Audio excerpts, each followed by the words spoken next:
Today we're going to turn this plastic Han Solo Star Wars blaster into this, an authentic looking Star Wars prop. Interested? Here we go. First thing you gotta do is just take it out of the package. With the new Han Solo movie coming out, there's another version of this in the stores available. It's $30. I paid $15 for this. Got a nice little feel to it. Now this version I noticed doesn't have a hole here, so I might try to do something about that, particularly the back one. So I'm going to show you some things. First of all, that's the inside. Once you take the screws out, you can see there's a little circuit. There's a spring. This is where the batteries go, and then this pops off.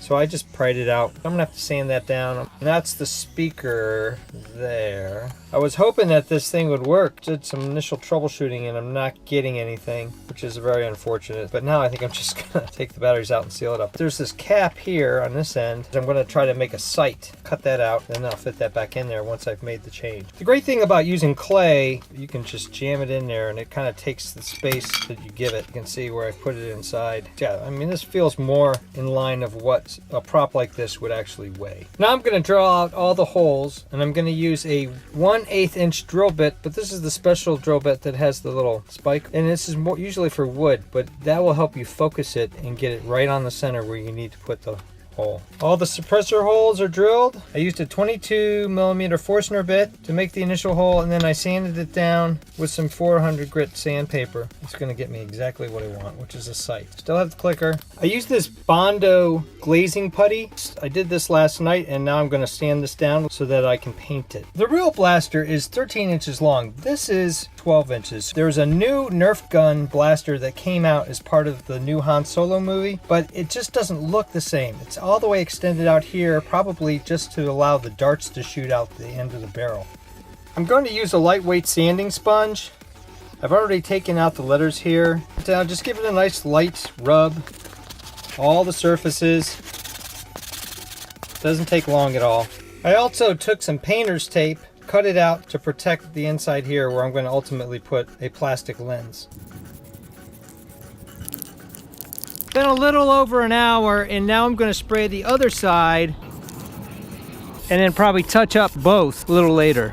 This is the base coat. Looking pretty good. So I'm going to let that dry overnight and then maybe touch it up if I have to one more time. I've taped up the two sections that I'm going to paint next. I'm going to paint the handle with a burnt sienna. Paint this part of the gun, and I'm using a ultra bright nickel. I'm going to put the paint in an old egg container. I just cut off what I need. This is my first shot at painting. It's all very interesting. All right, the inside's been painted. It's hard to see, and now I'm just touching up the outside.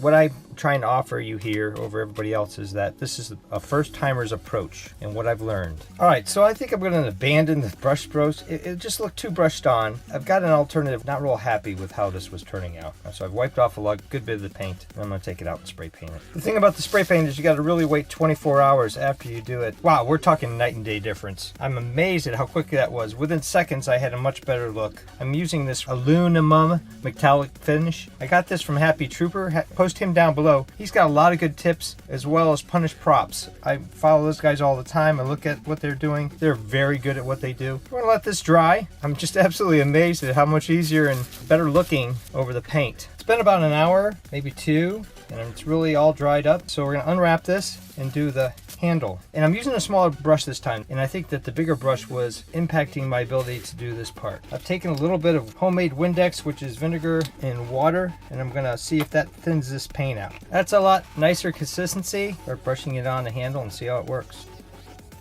You don't want it too thick, because then the grooves won't show. And I'm going with the grooves as I'm painting.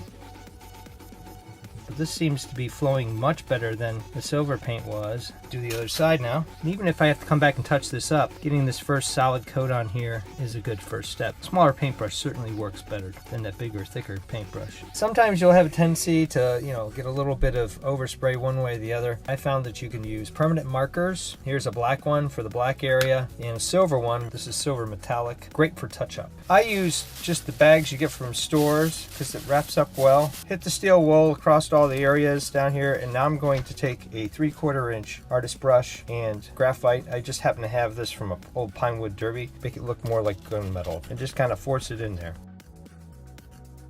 All the nooks and crannies. Doesn't take much, and it's all over the place. Well, that does give it a different look than just the straight black paint. Do that to both sides. I'm going to hit it with a matte clear coat. See how that looks. I was concerned the matte finish would take the shine down, but I tell you what, I really like the look of this and the depth you get by adding the graphite. Here's a little helpful hint. Graphite gets everywhere and it comes off your brush real easy. I originally put it in here. I had the spray version. It worked great. And then you use the brush and you didn't waste as much. And now I'm just going to put a couple little dustings here and there.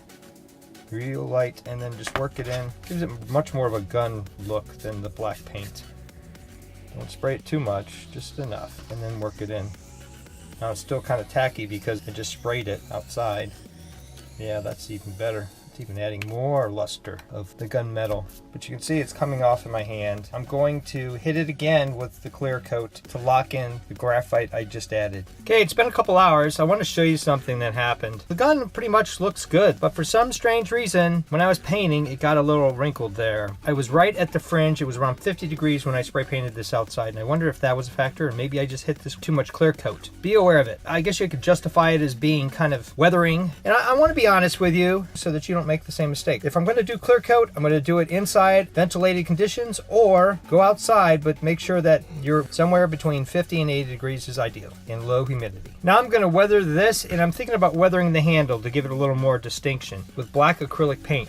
I want you to notice that even though it's been well over a day since I painted the front part of this, there's still silver coming off. The time to make this gun is really minimal, but you have to wait to make sure everything dries right. So for the weathering, I'm going to use some black acrylic paint, a couple drops of water, that's 4, and then 1 drop of dishwashing soap. I tried to get clear soap, I couldn't find it, so we're going to just use green. Mix that all up.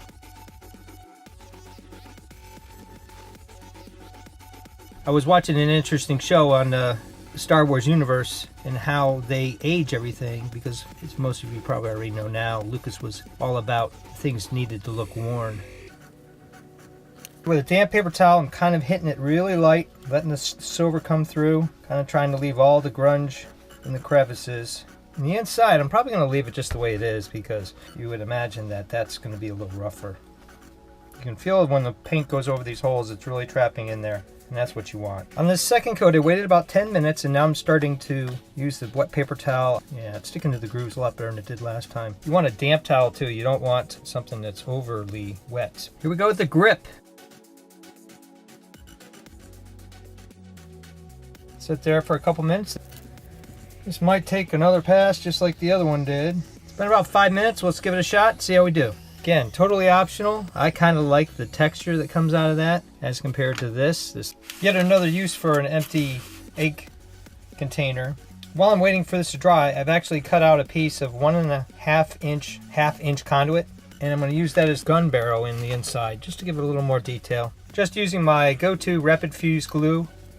I'm using a Sharpie permanent marker, and I'm just going along lightly and putting in the wear marks.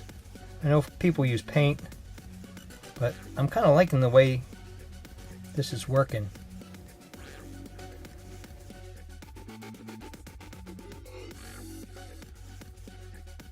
So we'll take a pause and then show you what the end product looks like. Trying to figure out exactly how much to do is always a challenge. This really came out well. I'm really happy with it. The grip came out well. I like the fact that the handle is not shiny. So now I'm going to come back and take that black piece off, or that painter's tape, and use that as a guide to make the sight. I'm going to use this old clear plastic container, trace it out, and cut out. Fit check, looks good. And I'm just going to paint it black. That way it kind of looks like you're looking down a sight. It's got a little bit of depth to it. Now you can hit this all with a clear coat if you wanted to. Took a marker and just blacked in that area over there. Cap on. I'm pretty happy with the way it turned out. And then you can go pew pew pew, pew pew, pew pew. Thanks to all the folks that contributed ideas and thoughts on how I made this unique build. There are traits in here that I haven't seen anywhere else. Thumbs up and comments always appreciated. Thanks for watching. Look forward to future prop builds coming soon.